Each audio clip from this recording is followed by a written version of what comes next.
Okay, so I'm just going to show you a few other shapes we can cut out using the line tool this time. So I'm going to move it round to this side, and I'm going to select extrude again and onto this face, and this time I'm just going to do a rectangle or a square. So you can see I've got these two little green bits flash up, which means it is a square. Middle click, and I can now change the dimension. So I'm going to just make that 15, and I'm going to tick it.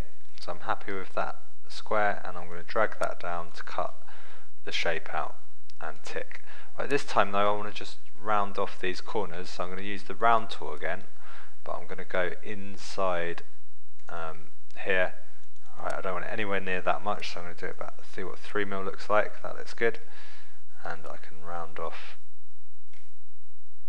all of that like that. Okay, and then tick. So I'm happy with that shape. I've got my circle on that side, my sort of crescent shape. So now I'm going to do a shape with the line tool on the top.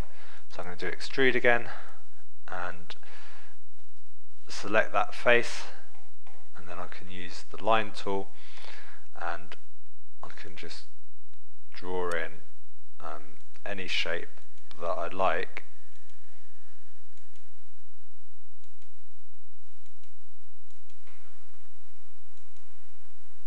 So I'll just do sort of a random shape like that, middle click, and as long as that shape's lined up, as I middle click, it will go that sort of pale yellow to tell me that it's fine. If I was to just draw an extra line on here, okay, it won't extrude anymore.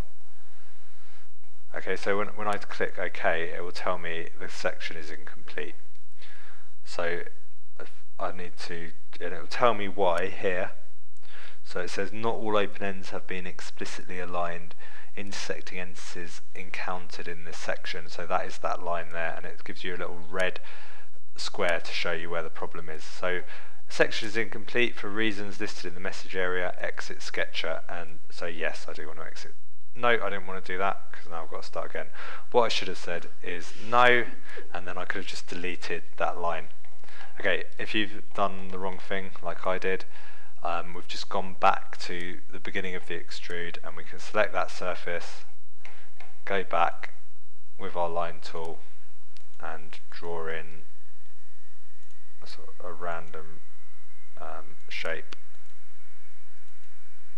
that we can extrude. So like that. Middle click, we're happy with that.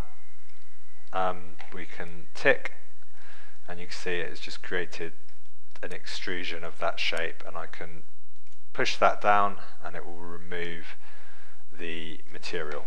So I'm going to tick that, and I'm happy with that. On this last face I'm going to show you how to do like a little dial thing using the revolve tool. So I'm going to save that, so save, and I'll go back up here and